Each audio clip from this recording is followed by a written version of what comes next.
자, 이제 셋째 시간 이어서 자 108페이지 오시고요. 108페이지 사례 한 개 볼게요. 밑에 10번 사례, 왼쪽 밑에 10번 사례. 갑이 1만 제곱미터로 해서 을에게 땅 매도하는 계약을 체결합니다. 자, 첫째, 토지 전부가 병의 소유이다 라고 되어 있죠. 그럼 딱 보자마자 오케이, 전부 다인 걸리죠. 이때 악의의 을도 해제할 수 있다는 거죠. 그죠? 전부 타인 해제는 선악 불문입니다. 자, 2번 내려갑니다. 2000제곱미터가 병의 소유다. 그럼 이건 지금 일부 타인 권리라는 거죠. 이때 악의의 을도 감액 청구할 수 있잖아요. 선악 불문. 자, 그 다음에 3번과 4번은 지금 수량 부족 일부 멸시라고 용의권 제한 말하는 거죠. 이때 같은 경우는 선의의 매수인만 권리 행사 가능합니다. 자, 따라서 동그라미 3번 같은 경우 악의의 을은 감액 청구를 할 수 없고, 자, 4번 내려갑니다. 지상권으로 인해서 목적 달성할 수 없죠. 이때 악의의 을은 해제를 못한다는 겁니다. 자, 그 다음에 오른쪽 5번 갑니다. 저당권, 전세권 실행 관련된 거죠. 자, 설정되어 있었던 저당권 실행되면서 매수자 을이 소유권 취득할 수 없게 된 겁니다. 이때 악의의 을이라고 해도 계약 해제 뿐만 아니라 손해배상 청구도 할 수 있다는 겁니다. 자, 그 다음에 11번 내려갑니다. 갑과 을은 갑소유 토지 한 필지 200평이라고 생각하고 수량 지정 매매를 했습니다. 근데 처음부터 30평이 부족했던 걸로 판명되는 거죠. 이런 게 전형적인 수량 부족이에요. 그러면 수량 부족 같은 경우는 처음부터 30평이 부족했던 거니까 원시적 불능으로 봐야 돼요. 후발적 불능으로 봐야 돼요. 원시적 불능이죠. 체결 전부터 원래 그랬던 거죠. 체결하고 나서 문제가 생긴 거다. 원래 그랬던 거다. 원래 그랬던 거다. 원시적 불능. 근데 지금 이게 원시적 전부 불능이다. 원시적 일부 불능이다. 일부가 불능입니다. 자, 그렇기 때문에 이거는 수량 부족 일부 멸실이 적용되는 것이고, 이때 적용되는 조문은 574조예요. 574조가 수량 부족 규정.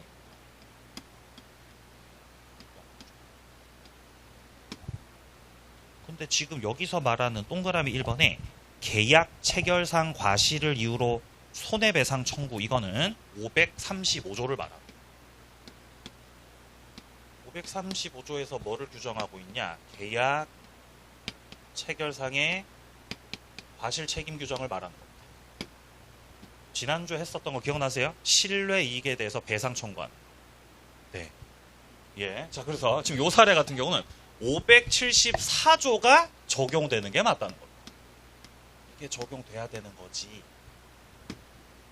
535조를 요 사례에다가 적용시켜선 안 돼. 왜냐면 계약 체결상 과실 책임은 원시적 전부 불능에서 적용되는 거거든요. 그죠? 우리의 기억을 되살리기 위해서 좀 앞으로 좀 가보겠습니다. 이게 몇 쪽에 있었던 거냐?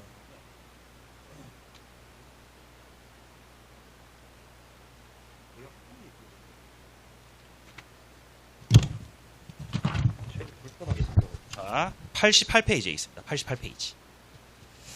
자, 88페이지로 와보시면 지금, 자, 51번에 계약 체결상 과실 책임이라고 되어 있죠. 이게 535조예요.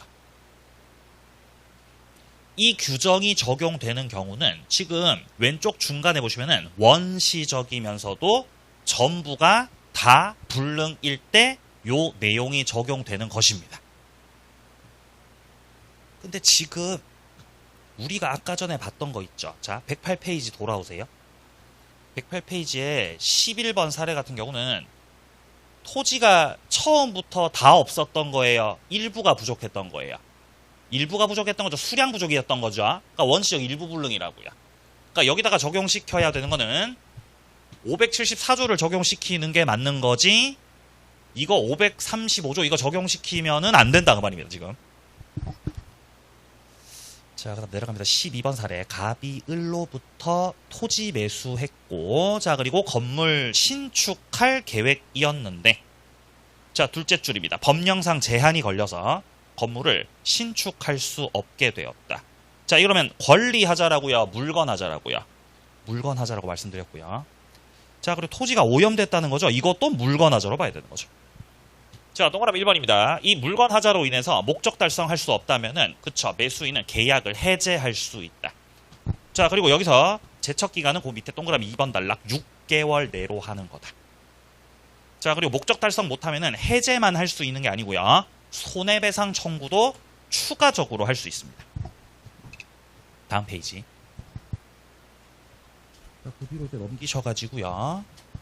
자, 그 뒤에 이제 13번 사례를 봅니다. 자, 갑은 병으로부터 금전을 차용하면서 자기 소유 X가옥에 대해서 저당권 설정해줬어요. 근데 위 X가옥이 저당권 실행됐고 을에게 매각됐다고 되어 있습니다. 그럼 처음에 소유자가 누구였죠? 처음 소유자 갑이었죠. 맞나요?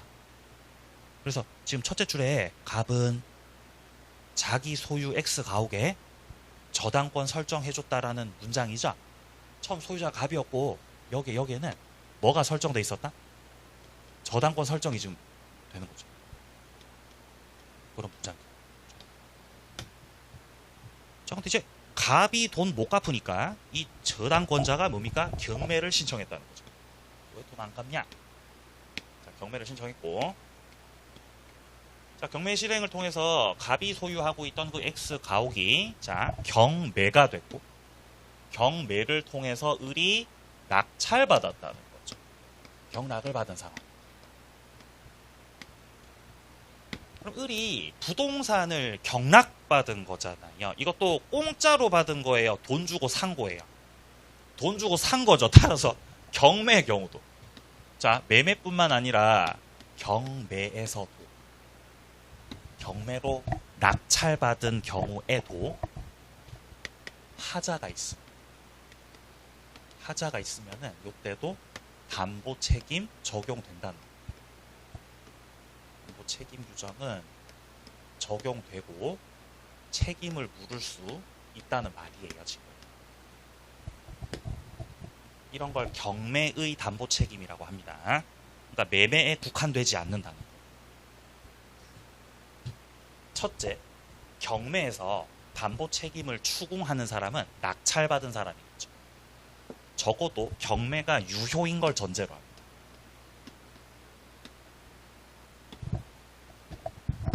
만약에 경매가 무효라고 가정해보세요.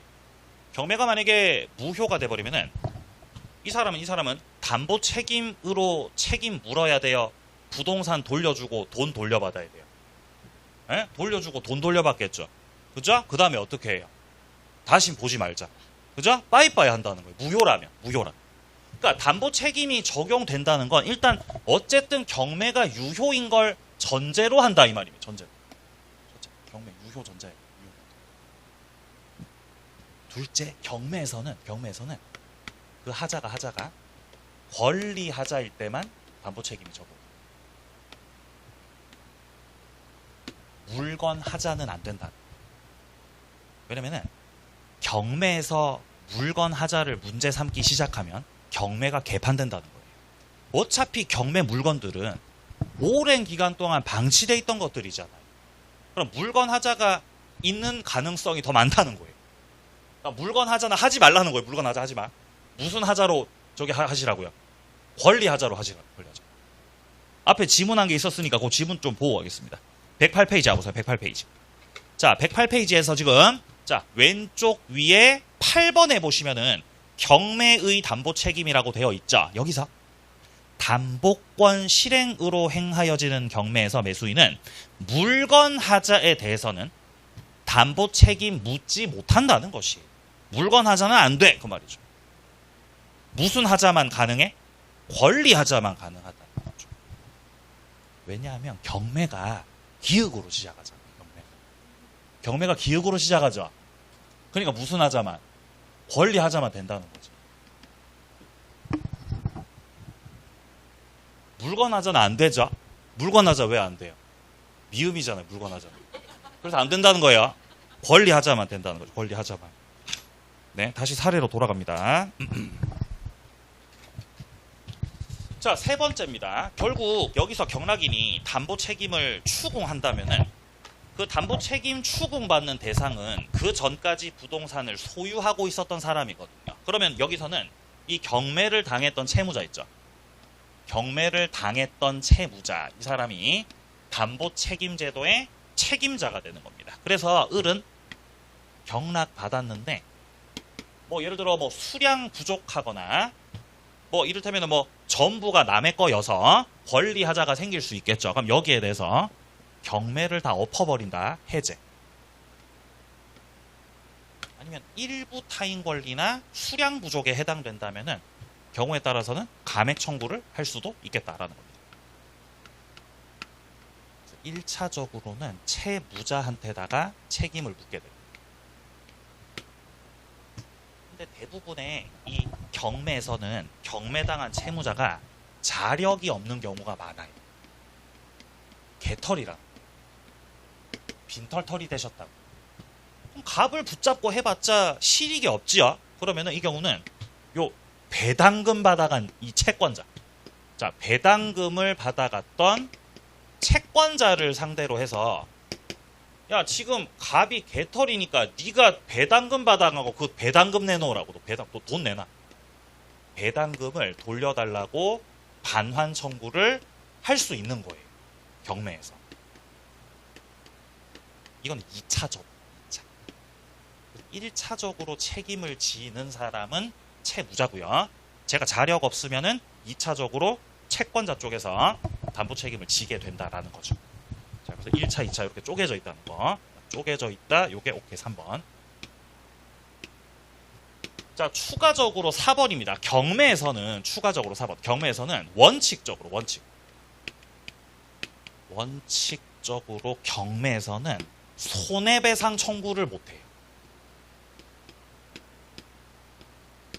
매매에서 담보 책임 문제가 생겼을 때는 권리하자 내용에 따라서 선의의 매수인이 손배 청구할 수 있었죠. 근데 경매에서는 안 된다 그래요. 그 이유는 너무 가혹하다. 너무 가혹하다는 이유예요. 매매하고 경매는 다르죠. 어쨌든 갑은 자기 스스로 부동산을 매매로 판 거예요? 경매로 팔린 거예요, 지금? 경매로 부동산 팔린 거죠? 근데 갑한테 손해배상 청구까지 한다는 건 너무 가혹하다는 거죠. 자, 1번. 경매가 무효면 담보 책임은 안 된다. 담보 책임은 적어도 유효 경매를 전제로 한다. 자, 2번 내려갑니다. 을은 X 가옥 물건 하자를 이유로 담보 책임을 물을 수 없음이 원칙이다. 경매하자는 권리하자만 가능하죠. 자, 3번 내려갑니다. X가옥에 선순위 저당권 설정되어 있었던 겁니다. 만약에 이 저당권이 실행돼서 문제 생기면 담보 책임 될 수 있겠죠. 근데 저당권이 실행됐어요? 그냥 설정만 돼 있었어요? 설정만 돼 있었습니다. 이러면 이제 담보 책임 될 수 없고요. 4번 X가옥에 권리하자가 있는 경우라면 1차적으로 책임지는 사람은 갑. 자, 근데 동그라미 5번 갑의 자력이 없었다면은 배당금 받아갔던 채권자 병상대로 해서 그 배당금을 돌려달라고 상환 청구를 구할 수 있다. 자, 그리고 6번, 7번 같은 경우 지금 손해배상 청구가 나와 있는데 이 손해배상 청구 같은 경우 원칙은 안 된다 그랬습니다.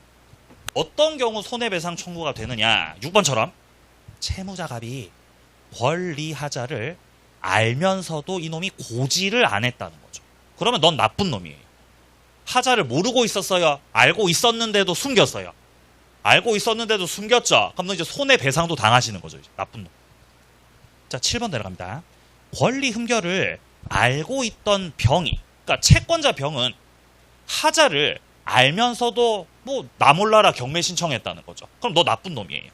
자, 이 경우는 이 병상대로도 손해배상 청구를 오케이 할 수 있습니다.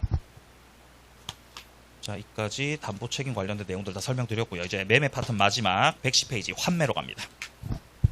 자, 환매라는 거는 팔았다가 도로 되사오는 거잖아요. 갑이 을하고 매매 계약을 해서 땅을 팔아요. 땅을 팔아 넘겨요. 소유권 넘겨줍니다. 이렇게. 넘겨주고. 근데 급하게 팔다 보면은 지금은 팔지만 나중에 도로 되사오고 싶을 수도 있죠. 그때 환매 특약을 하게 되는 거죠. 매매 계약을 하면서 환매 특약을 맺게 된다. 이때 환매 특약을 하기 위해서는 매매 계약하고 동시에 하셔야 됩니다. 동시에. 따로따로 하면 안 돼요. 동시에 맺어야 합니다. 동시에. 환매 특약을 하게 되면은 갑은 이제 환매권을 가지게 돼요. 그래서 적당한 때 이 환매권을 을한테다가 이제 행사를 하게 됩니다. 매매 계약 당시에 을한테 받았던 돈이 있겠죠. 예, 그 대금을 을한테 도로 주면서, 자, 대금을 도로 주면서 이 환매권을 행사를 하게 되면 팔았던 부동산을 도로 되사올 수 있는 그런 권리가 생긴다는 겁니다. 자, 이때 이 환매권 같은 경우는 갑의 재산이죠. 환매권은 갑의 재산이기 때문에 얼마든지 양도가 가능합니다. 양도 가능. 팔아 먹을 수 있다. 양도성이 인정된다. 그리고 갑이 어쨌든 환매권을 가지고 있으면은 을의 소유권은 제한받거든. 을은 마음이 싱숭생숭하죠. 지금은 내 거지, 지금. 지금은 이 부동산 내 거죠. 그럼 나중에 갑이 환매권 행사해버리면은 나 소유권 상실당하는 거죠. 언제까지 불안해야 돼요? 언제까지? 환매권 행사 기간 최대 몇 년이었죠? 5년이었습니다. 5년. 5년으로 제한되어 있습니다. 그래서 아무리 고통을 받더라도 5년, 최대 5년까지 고통을 받을 수 있다. 근데 갑이 환매권 행사를 하려고 하는데 들고 있어요? 팔아먹어요? 팔아먹어. 또 제3자는 또 팔아먹죠. 또 이렇게. 그럼 제3자가 이렇게 소유권 취득을 해버렸을 때, 자, 제3자 쪽에서 소유권 취득을 해버렸을 때, 자, 갑은 이 환매권을 가지고서 제3자한테까지 주장할 수 있냐? 이것도 물어보. 환매권 물권이에요, 채권이에요? 물권이다, 채권이다. 채권. 지금 우리가 보고 있는 게 물권법이라서 계약법이라서. 지금 계약법이죠. 채권. 환매권 채권이에요. 그럼 환매권은 채권이라서 제3자한테까지 주장하는 건 안 맞죠. 안 맞죠. 하지만 환매 특약은 대부분 등기를 합니다. 자, 환매 특약을 대부분 등기부에다가 딱 기재를 해 놓습니다. 등기가 되어 있다는 걸 전제로는 제3자한테까지도 이 환매권을 주장하는 것이 가능하다라는 지문도 나오고, 등기를 전제로 그런 거예요. 자, 그리고 한 가지 더. 환매권 행사할 때 갑은 받았던 대금을 돌려줘야 된다고 했습니다. 그럼 을이 환매권을 받게 되면은 부동산 돌려주는 거잖아. 물건을 돌려줘야 되겠죠. 근데 시간이 흘렀기 때문에 대금에는 뭐가 붙어요? 이자가 붙어요. 물건에 뭐가 붙고? 과실이 붙습니다. 근데 둘 다 안 주죠. 왜 둘 다 안 줘요? 상계 처리하기 때문에. 퉁치기 때문에. 둘 다 안 준다라는 거. 다섯 번째. 자, 지문들 함께 보겠습니다. 자, 첫 번째입니다. 환매 특약은 매매 계약에 부수적으로 이루어지는 것이기 때문에 종된 약정이라고 봐야 됩니다. 그러니까 매매 계약 자체가 만약에 무효로 돼버린다면은 환매 특약도 덩달아서 무효돼야 되는 거죠. 2번 내려갑니다. 매매가 취소가 돼서 효력 상실 무효가 된다면은 환매 특약마저도 효력을 상실하게 된다. 자, 3번 내려갑니다. 엄청 많이 물어봤어요. 동시에 하는 거다. 매매를 하면서 환매 특약해야 된다라는 겁니다. 자, 2번 내려갑니다. 환매권은 일신 전속은 아니기 때문에 다른 사람한테다가 양도할 수 있다. 자, 내려갑니다. 환매 대금은 일단 매매할 당시에 매도인이 수령했던 매매 대금이 있겠죠. 그리고 매수인이 부담했던 매매 비용이 또 있겠죠. 이거 두 가지 합쳐서 환매 대금이라고 합니다. 자, 한 번 더. 첫째 줄에 매매 대금하고 둘째 줄에 매매 비용 합쳐갖고 환매 대금이라 그러고, 환매권 행사를 하실 때는 이 환매 대금을 줘야 된다는 말입니다. 자, 4번 내려갑니다. 환매를 할 때 목적물 과실, 대금, 이자 두 개는 상계 처리한 걸로 간주한다. 그러니까 둘 다 준다는 거예요? 둘 다 안 준다는 거예요? 둘 다 안 줘요. 둘 다 안 줌. 둘 다 안 줌. 그때 2번 내려갑니다. 환매권 행사가 됐을 때 목적물 과실과 대금 이자가 상계된 걸로 보게 되는데, 당사자가 다르게 정할 수도 있다는 거죠. 어차피 강행 규정이라서, 임의 규정이라서 다르게 할 수도 있다 그 말입니다. 자, 오른쪽 갑니다. 환매 기간. 부동산 기준 환매 기간은 5년을 넘지 못합니다. 최대 5년. 2번 환매 기간 내로 매도인이 매수인한테다가 환매 대금 안 주면 이건 환매권 행사가 안 된 거죠. 환매 기간 5년이 지나버렸다라고 한다면은 환매권은 결국에 소멸하게 된다. 자, 3번 내려갑니다. 환매 기간 이거 한번 정해지면 이거 연장 불가라는 거죠. 연장 못함. 자, 4번 내려갑니다. 기간을 안 정하면 어떻게 됩니까? 5년으로 처리합니다. 5번 내려갑니다. 환매 기간을 정했어요. 이때 환매권 행사로 발생한 소유권 이전 등기 청구권 나와 있습니다. 환매 기간 내로 행사하지 않더라도 소멸하지 않는다라고 말하는 거예요. 현재 이 사례에서 갑은 지금 환매권을 가지고 있죠. 그죠? 갑은 환매권을 가지고 있습니다. 환매 기간은 최대 몇 년? 최대 5년이에요. 자, 근데 갑이 여기서 환매권 행사를 하면, 자, 환매권 행사를 했습니다. 이 행사만으로 갑이 자동적으로 소유자가 되겠어요? 등기를 해야 소유권을 회복하겠어요? 등기해야 되는 거예요. 그죠? 환매권 행사를 하는 것도 결국에는 자기 권리 행사하는 거고, 아직은 채권자 지위에 머물러 있기 때문에 등기를 해야 되는 거죠. 그러니까 환매권 행사를 들어가면은 결국 갑이 가지게 되는 거는 소유권 이전 등기 청구권인 거예요. 환매권 행사로 인해서 가지는 소유권 이전 등기 청구권 같은 경우는 이거는 몇 년 내로 행사해야 되는 거죠? 10년이겠죠. 등기 청구권, 채권적 청구권일 때 소멸시효 몇 년이에요? 10년이잖아요. 갑이요? 자, 환매권을 행사했습니다. 환매권 행사 이렇게. 부동산 돌려줘! 병한테 팔기 전을 전제로 환매권 행사를 하게 되면은 갑은 소유자가 바로 된다고요? 등기 청구권 가진다고요? 등기 청구권을 가지는 거예요. 근데 항상 이 등기 청구권이라는 것은 그게 물권적 청구권일 수도 있고 채권적 청구권일 수도 있는 거예요. 그죠? 물권법에서 했던 물권법에서. 까마득한 그 옛날. 예? 물권법에서. 자, 그래서 등기 청구권이 물권일 수도 있고 채권일 수도 있는데, 갑은 지금 물권자니까 현재 채권자니까 이거 자체가 채권적 청구권에 해당되는 것이고, 그러면은 소멸시효가 10년으로 걸린다는 거예요.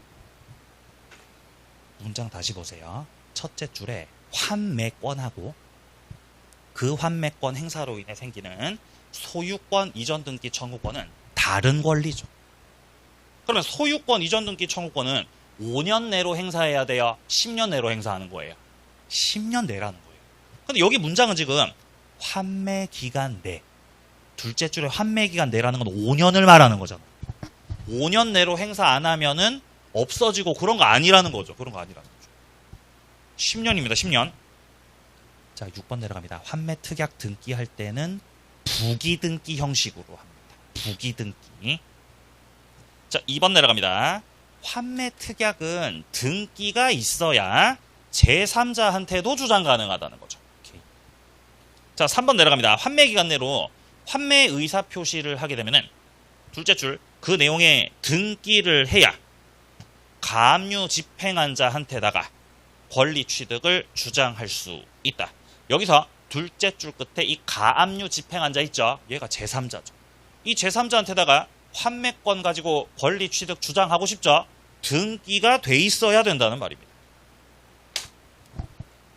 다음 페이지. 갑이 토지를 을에게 매도함과 동시에 환매특약을 했습니다. 첫째, 갑의 상속인도 환매권 행사할 수 있다. 즉, 환매권도 상속 대상이라는 거죠.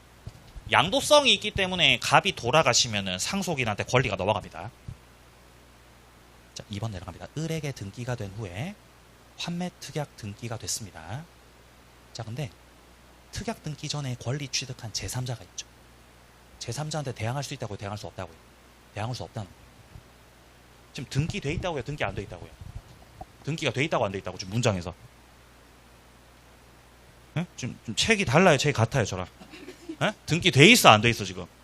등기 첫째 줄 보시면 환매특약이 등기가 돼 있다는 거죠.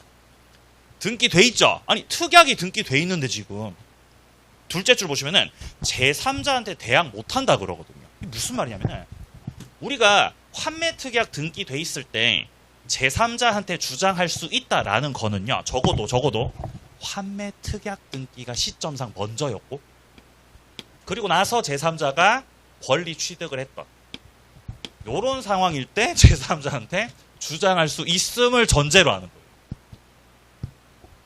근데 이때 나쁜 놈들이 이 냈던 거는 그러니까 제3자가 권리 취득했던 게 먼저고 그죠? 그 다음에 환매특약이 등기되었던 그 상황을 말합니다. 이러면 환매의 그 순위가 병에 비해서 밀리고 있거든요. 이러면 주장 못한다. 여러분들 지금 표정이 어떠냐면은 이것까지는 알고 싶지 않아. 에? 그런 표정도 주시네. 그럼 이제 요 보시면 이제 22회 때 한 번 나온 거잖아요. 그죠? 그럼 공부 안 해도 되죠. 그죠? 화이팅. 에이, 설마 나오겠어요. 근데 나온다고 저한테 책임 묻지 마세요. 저는 설명 다 했습니다. 그런데 보시면서 이게 몇 번 나왔는지 횟수를 알 수 있잖아요. 딱 보면 한 번 나왔구만 22회 때. 지금 어디 보자 한 8년 보자 몇 년 흘렀지? 한 3, 4년쯤 흘렀으니까 안 나오겠지 뭐 라고 생각하실 수도 있겠다는 거죠. 판단은 스스로 하시는 거 스스로 저한테 묻지 마세요. 이거 해야 될지 말아야 될지 묻지 마세요. 자, 3번 만일 갑의 환매 등기 후 병이 을로부터 토지를 매수했습니다. 이때 을은 환매 등기를 이유로 병 토지에 대한 등기 청구 거절할 수 없다고 되어 있습니다. 어쨌든 간 을하고 병하고 매매 계약을 했거든요. 을하고 병하고 매매 계약을 해가지고 병이 을한테다가 야 매매했으니까 빨리 등기 넘겨줘 라고 병이 등기를 청구했다. 이런 상황일 때 저 매도인 을 같은 경우는 등기를 해줘야 된다고요? 등기 거절 가능하다고요? 등기 거절이 안 된다는 거죠. 등기 해줘야 된다. 왜 등기를 해줘야 되죠? 매매 계약을 했기 때문에. 을이 그러는 거예요. 야 어차피 지금 환매특약 등기돼 있어. 갑이 환매권자란 말이야. 네가 등기 받아도 어차피 갑이 환매권 너한테 주장하면 너 어차피 소유권 상실이야 라고 하면서 이전 등기를 거절할 수 있다고요? 없다고요? 그게 안 된다고요? 그러니까 환매특약이 등기되어 있어도 을이 병하고 약속했던 대로 소유권 이전 등기를 해줘야 된다는 거예요. 아니 근데 등기해줘도요. 병한테 등기를 해줘도 갑은 환매특약 등기돼 있으니까 환매권 제3자한테다가 주장할 수 있어요? 없어요? 주장할 수 있거든요. 그럼 병은 소유권 상실당한단 말이에요. 그러니까 굳이 등기해줘야 돼? 을은 등기 안 해줘도 돼? 그래도 해주라고. 그래도 해주라고요. 누가 봐도 이 사람은 합격 못할 것 같아요. 근데 학원에 와가지고 원서 접수 해달라고 했어요. 그럼 원서 접수 거절해야 돼요? 원서 접수 받아줘야 돼요? 에? 받아줘야 될 거 아니에요. 받아줘야죠. 그리고 그건 굉장히 위험한 생각. 그러니까 우리가 사람을 보면서 아, 저 사람은 합격이 안 될 것 같아 라고 생각하는 거 있죠? 위험한 생각이에요. 제가 20대 때 어떤 수강생의 질문을 들으면서 아, 이건 진짜 힘들겠다 라고 생각을 한 적이 있었어요. 이제 시험이 진짜 얼마 안 남았는데 뭐 말도 안 되는 질문을 막 하더라고요. 저한테 이상한 말도 안 되는. 절대 이 시기에 나올 수 없는 질문을. 네? 시험이 한 달 정도 남았는데 뭐 이상한 말도 안 되는 질문을 하더라고요. 저한테. 그래서 이렇게 웃으면서 아, 그렇군요. 이렇게 웃으면서 답을 하면서 이게 제 속으로는 힘드시겠구나. 이렇게 생각을 했었다고요. 근데 합격자 모임에 가니까 그분 계시더라고요. 그렇게 판단하면 안 된다고 그때 뼈저리게 느꼈어요. 네? 판단하면 안 됩니다. 그러니까 환매 특약 등기가 되어 있어도 너 나하고 매매 계약했으니까 등기 넘기라고 청구하자. 그럼 등기 해줘야 된다는 거죠.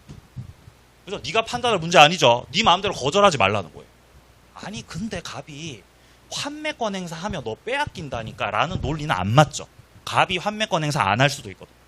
갑이 환매권 행사를 5년 지나도록 안 하면은 병은 온전하게 소유권 가질 수도 있는 거잖아요.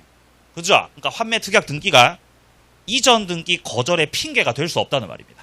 자, 그러니까 지금 자 첫째 줄 끝에 을은 문장 다시 보죠. 을은 환매 등기를 이유로 환매 등기돼 있다는 핑계로 병이하는 소유권 이전 등기 청구에 대해서 이거 거절을 못한다는 말이죠.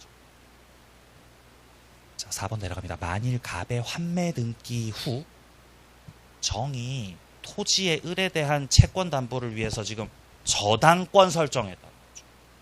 그러니까 환매권 취득 후 환매권 행사하기 그 중간에 지금 저당권 들어와 있었다는 거죠. 이거 환매권 행사를 하게 되면은 저당권, 이런 제한 물권들 있죠. 싹 다 소멸하게 된다는 내용입니다. 자, 내려갑니다. 이제 교환으로 갑니다. 자, 교환도 유상계약이고 쌍무계약이죠. 2번 교환계약도 그쵸, 유상계약이다. 그러니까 매매 규정이 다 준용됩니다. 자, 그리고 3번입니다. 어쨌든 교환계약도 유상계약이라서 대가를 지불하고 사는 거죠. 그러니까 하자가 있으면 그냥 좋게 넘어가야 돼요. 담보책임 추궁할 수 있어요. 담보책임 추궁할 수 있겠죠. 부담해야죠. 자, 4번입니다. 당연한 말입니다. 이것도 결국 낙성계약이라서 청약, 승낙, 합치를 통해서 성립하게 되는 계약이 되겠습니다. 오른쪽 2번 갑니다. 재산권의 이전입니다. 자, 부동산 소유권 이전 대가로 주식을 양도받는다라고 돼 있죠. 이것도 교환계약이라고 합니다. 이 교환이라는 거는 반대급부가 대금이 아니에요. 만약에 반대급부가 금전이라고 한다면 우린 그걸 매매라고 부르요. 한 번 더. 반대급부가 금전이면 매매죠. 반대급부가 금전이 아닐 수가 있어요. 예를 들어서 자, 갑이 지금 토지를 팔거든요. 자, 토지를 팝니다. 그럼 갑은 어쨌든 토지라는 재산권을 이전시키는 거잖아요. 여기에 대해서 을이 자, 토지를 제가 3억에 사겠습니다. 이렇게 약정했다면은 갑의 토지라는 급부에 관한 그 반대 급부가 금전이죠. 금전. 이러면 이 계약을 우리는 매매라고 하는 거예요. 매매. 근데 예를 들어 갑이 야, 나는 토지를 판다. 토지. 근데 여기에 대해서 을이 그 반대 급부로서 나는 그럼 건물 넘겨줄게. 이렇게 약정했다면은 이거는 반대 급부가 금전이에요. 반대 급부가 재산권이에요. 반대 급부가 재산권이죠. 그럼 결국 토지하고 건물을 바꾸는 형태의 계약이 되는 거죠. 이러면 이제 교환 계약이라고 하죠. 그래서 반대 급부가 무엇인지가 다르다는 거죠. 그것만 다르고 나머지 법적 성질은 완전 똑같아요. 매매든 교환이든. 그래서 교환은 비중이 적어요. 그리고 교환은 3번에 보시면은 이 보충금이라는 게 존재할 수 있습니다. 왜냐면은 갑이 넘기는 토지가 예를 들어 3억짜리인데 을이 넘기기로 한 건물은 예를 들어 뭐 2억짜리 건물일 수 있잖아요. 예를 들어서. 그죠? 그러면 1억 보태야 되죠. 이 균형이 안 맞으니까 여기서 을이 금전 보태야 되죠. 1억 보태갖고 넘긴다는 거죠. 이거를 뭐라고 한다고요? 보충금. 이거 보충금이라고.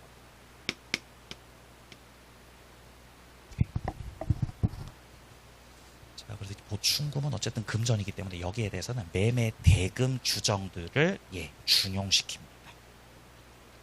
자, 밑에 4번 사례 보죠. 경매를 통해서 X 건물을 갑이 매수했고요. 아직 매각 대금을 완납하지 않았어요. 그러면 갑은 지금 건물 낙찰 받은 거예요? 아직 낙찰 못 받은 거예요? 아직 낙찰 못 받은 거죠. 매각 대금을 완납하지 않았죠. 그럼 갑은 X 건물의 현재 소유자예요? 소유자 아니에요? 소유자 아니라는 거죠. 지금 계약금만 넣어놓은 거예요. 그죠? 우리 낙찰 받을 때 계약금부터 넣잖아요. 제가 예전에 그 공유물 분할 제가 청구한 거 한 적 있었어요? 제가 그 공유하고 있던 땅을 제가 팔고 싶어가지고 경매 청구했다고. 낙찰됐어. 드디어 낙찰됐다. 근데 그 낙찰 받으신 분이 지금 계약금 넣어놓은 상태라고. 그래서 이제 그 대금을 완납해야 될 날짜가 5월 30일이에요. 기도합니다. 기도합니다. 다 내셔야 되죠. 그러면 다 내셔야 되죠. 근데 생각보다 낙찰 대금이 꽤 높았어요. 놀라웠어요. 예.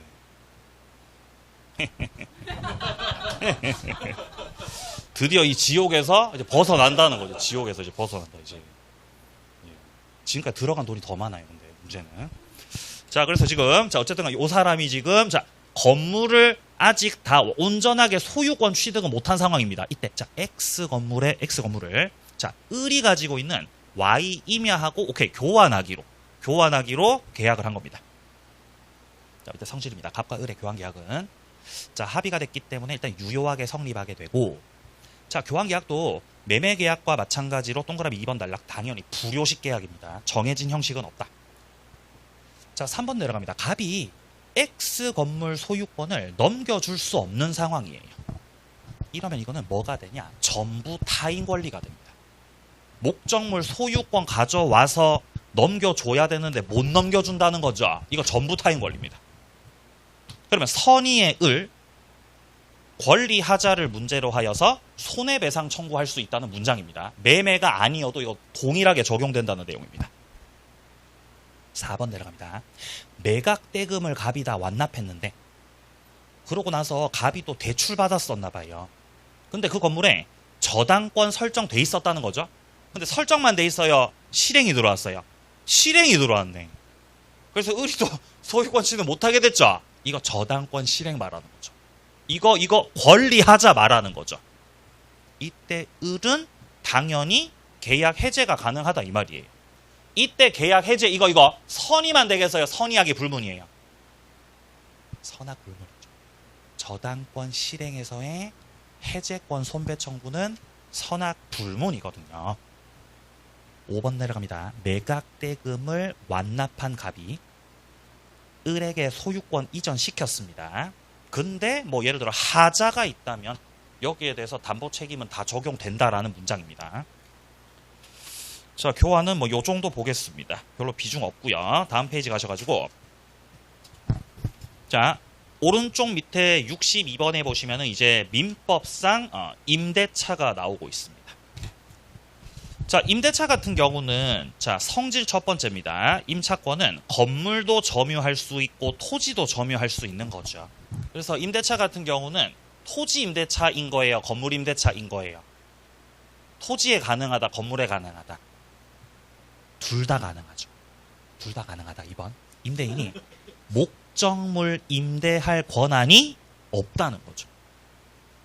그래도 임대차가 유효하게 성립할 수 있다는 거예요. 임대차 계약은 거기다 씁니다. 이거 채권행위라는 거죠. 어차피 채권행위라서 채권행위 약속하는 거거든요. 채권행위, 채권계약이라는 거죠.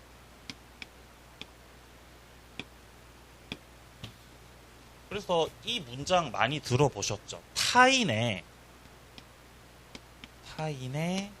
물건에 대해서 제가 이거 매매할게요 라고 약속하면, 타인 물건 매매하겠다고 약속하면 이 계약은 유효해요, 무효해요? 유효죠. 여러분, 제가 이 세종박물관 학원을 제가 단돈 5천에 다 팔아 넘기겠습니다 라고 약속했을 때 그 약속이 유효라고요, 무효라고요? 유효라고, 유효. 남의 거라도. 약속이라서. 그러면 타인 물건에 대해서 매매 계약만 유효가 아니라 타인 물건에 대해서 임대차 하자고 약속한 것도 일단 그거는 유효로 봐야 된다는 거죠. 다 채권 행위라서 그렇습니다. 그런 맥락입니다. 자, 3번 내려갑니다. 계약서를 작성하지 않은 임대차 계약도 당연히 유효죠. 왜냐하면 불요식이거든요. 불요식. 다음 페이지 차임입니다. 자, 차임은 물건으로 줘도 돼요. 예를 들어 우리가 땅을 임대차로 빌려줄 수 있겠죠. 땅 빌려주죠. 그러면 월세 받을 때 1년에 한 번씩 쌀로 받을 수도 있죠. 그럴 수 있는 거죠. 그럼 이제 물건으로 받는 거잖아요. 가능하다는 거죠. 자, 2번 내려갑니다. 여럿이 공동 임차를 했다면 이거는 임차인이 여러 명이라는 거잖아요. 그럼 다 함께 연대해서 차임 지급 의무를 부담하죠. 자, 3번 내려갑니다. 차임 연체가 2기에 달하는 경우라면 임대인은 계약 해지할 수 있습니다. 2번 참고 나가 가능합니다. 따라서 4번처럼 1기의 차임에게 이르면은 임대인이 연체로 해지할 수 있다는 이 약정은 무효라는 거예요. 이건 임차인한테 너무 불리한 거거든요. 자, 밑으로 내려갑니다. 6번 임차물 일부가 임차인 과실 없이 멸실돼가지고 사용 수익을 할 수 없게 돼버렸어요. 임차인한테 잘못 있어요? 잘못 없어요? 잘못이 없어요. 그러면 그만큼 목적물 일부가 지금 쓸모가 없게 됐으니까 임차인은 그 비율에 맞춰가지고 차임을 좀 깎자고 감액 청구할 수 있습니다. 자, 7번 내려갑니다. 임차인의 과실 없는 일부 멸실에 따르는 바로 위에서 말씀드렸던 차임 감액 청구권을 배제하겠다고 약정 집어넣으면 이거 무효라고 했습니다. 왜 그럴까? 강행 규정이라서 그래요. 차임 감액 청구 이거 강행 규정으로 되어 있습니다. 자, 내려갑니다. 8번 임대인이 차임을 증액하자고 청구한 거죠. 월세 좀 올리세 하면서 청구한 거죠. 그런데 임차인이 올리지 말라고 했나 봐요. 그러니까 말로 증액 청구했어요? 소송 걸었어요? 소송 걸었죠. 지금 증액하자고 소송 걸었어요. 지금. 근데 그게 상당하다고 인정되었다는 거죠. 법원이 봤을 때 야, 이 정도 증액은 설득력이 있어. 그러니까 증액시켜줘 라고 판결 내렸다는 거예요. 그러면 그 효력은 언제 생기냐? 판결 확정시가 아닙니다. 판결 확정시 X 청구시부터. 청구시. 임대인이 처음에 청구를 했겠죠. 빨리 증액해주라 이 나쁜 놈아. 청구했던 시점이 있을 것이고 청구하고 시간이 흘러가지고 판결이 확정되는 때가 있겠죠. 근데 판사님이 보셨을 때는 임대인의 증액 청구가 정당하다고 보는 거죠. 그래서 증액을 하거라 라고 판결 내렸다고요. 그럼 판결 확정된 때부터 이제 증액인 거라고요? 청구시부터 증액인 거라고요? 청구시부터. 만약에 판결 확정시부터라고 해버리면 임차인이 시간 끌어요. 그죠? 시간 끈다고 나쁜 놈들이. 그럼 시간 끌다가 임대차 끝나요, 그러면. 임대차 끝나죠? 그럼 그냥 집에 갈 거 아니에요. 그럼 의미가 없다는 거죠. 자, 그러니까 청구시부터. 자, 9번 내려갑니다. 경제사정 변동에 따른 임대인의 차임 증액 청구에 관한 법원이 증액 결정했을 때 거기에 따르는 지연 손해금도 청구시부터라고 판시했습니다. 둘 다 청구시부터입니다. 오른쪽 3번입니다. 보증금. 보증금은 임대차 성립 요건이 아니에요. 그러니까 임대차가 되려면은 차임 약정이 있어야 돼요. 보증금 약정이 있어야 돼요. 차임 약정이 임대차 성립 요소예요. 그러니까 임대차가 되려면 필수적으로 보증금이 있어야만 한다. 월세 약정이 있어야 된다. 월세 약정 있어야 그게 임대차가 되는 거라는 거죠. 보증금은 없어도 돼요. 물론 현실적으로 보증금 약정이 있죠. 현실적으로. 근데 이게 없더라도 임대차가 될 수 있습니다. 얼마든지. 자, 2번입니다. 보증금을 지급했다는 사실은 임차인이 증명해야죠. 지급했다는 걸. 3번 내려갑니다. 임대차 계약이 종료하지 않았어요. 이때 임차인은 보증금 존재를 이유로 차임 지급을 거절할 수 없다는 거예요. 네. 보증금 있으니까 나 월세 안 줄래. 이렇게 할 수 있다고요? 없다고요? 없다는 거죠. 없다는 거죠. 그럼 어떻게 하셔야 돼요? 월세 내셔야죠. 월세 내셔야죠. 어? 여기 임대인이 있고 여기에 목사님이 계시는 거죠. 아, 우리 목사님. 에? 목사님께서 월세를 안 내시더라는 거지. 에? 목사님께서 이 11조가 11조. 아, 이 11조 수입이 에? 이 순탄치 않으셔가지고 목사님 월세를 안 내시는 거예요. 월세를 안 내셔요.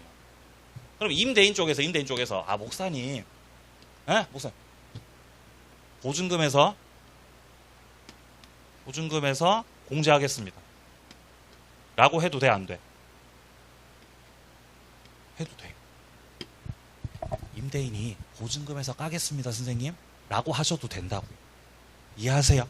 근데 임차인이 버릇없이 까라고. 에? 까라고. 이거 된다고 안 된다고. 이게 지금 이게 안 된다는 겁니다, 지금. 그러니까 임대인이 까겠다라고 하는 건 괜찮아요. 근데 임차인 쪽에서 야, 너 어차피 보증금 넣어놨잖아. 그러니까 나 월세 안 낼게. 이건 말이 안 맞다는 거죠. 안 된다는 거죠.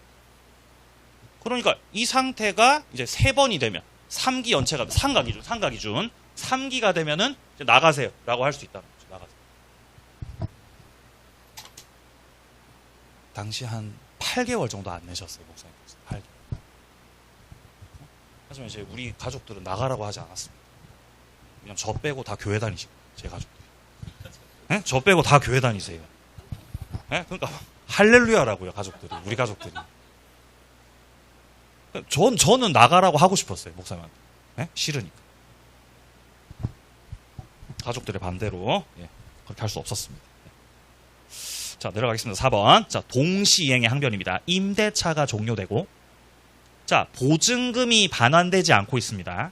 자, 그러면 임차인도 목적물 반환을 해요? 반환하지 않아요? 반환 안 하죠. 보증금 안 들어온대, 지금. 그럼 임차인 입장에서 목적물 계속해서 점유를 하고 있는 거는 적법한 점유를 하고 있는 겁니다, 지금. 동시이행 항변을 하고 있는 거죠. 근데 어쨌든 점유는 해도 되는 거지만 임차인이 사용 수익 계속 하고 있죠, 지금. 그럼 거기에 대해서 사용료는 줘야 돼, 사용료 안 줘도 돼? 사용료는 줘라, 이 말이죠. 사용료는 줘야지, 그 말이죠. 자, 그러면 2번처럼 자, 임대차 종료 후에 지금 임차인이 정당한 원인에 기해서 목적물을 계속해서 점유를 했습니다. 이 점유는 적법하고 정당한 점유죠. 근데 사용 수익은 안 했대요. 사용 수익은 안 했대요. 그러면 사용료 내야 돼, 안 내도 돼? 안 내도 된다는 거예요. 그럼 여기서 드는 의문. 그러면 점유를 하는 거랑 사용 수익 하는 거랑 같아요, 달라요? 다르죠. 이 두 가지는 다른 개념이에요. 그러니까 점유도 하고, 자, 임차인 쪽에서 야, 네가 보증금 안 주니까 점유도 할 거고 나는 오갈 데 없으니까 사용 수익도 할게. 둘 다 해도 되죠. 그죠? 근데 점유는 하면서 사용 수익 안 해도 돼요? 그럴 수 있다는 거예요. 그죠? 다르다는 거죠. 점유랑 사용 수익. 점유는 실제 들어가서 거주를 해야 돼요? 현수막 갖다 걸면 돼요? 에? 여기 이제 현수막 갖다 걸면. 현수막을 걸면 점유를 하는 거거든요. 현수막 걸면. 그러니까 현수막을 말씀드리는 거는 이제 유치권 때문에 좀 말씀을 드리는 건데, 실제 이 임차인들이 차임을 막 연체해가지고 임대인이 내보내려고 하잖아요. 근데 임차인이 뭐 열쇠 안 주고 연락 안 받고 문 잠궈 놓고 잠수 타도 함부로 못 들어가요, 임대인. 왜냐면 점유를 인정해주기 때문에. 관념적 점유를 인정해주기 때문에. 근데 얘가 지금 이렇게 점유하고 있는데 거주는 안 할 수도 있죠. 영업은 안 할 수도 있잖아요. 그러니까 실질적으로 그 안에서 뭐 거주하고 영업을 하면서 사용 수익하는 것과 점유를 하는 거는 엄연히 다른 개념이라는 거죠. 그러니까 2번처럼 점유는 인정받고 있지만 실제 사용 수익은 안 했다면, 그러면 사용료를 낼 필요는 없다. 그런 말이죠. 자, 5번 내려갑니다. 임차물에 대해서 권리를, 이거 볼 필요 없고요. 이거 내려갑니다. 자, 6번에 임대차 기간 나오죠. 여기서부터는 좀 쉬었다가 이어서 보도록 하겠습니다.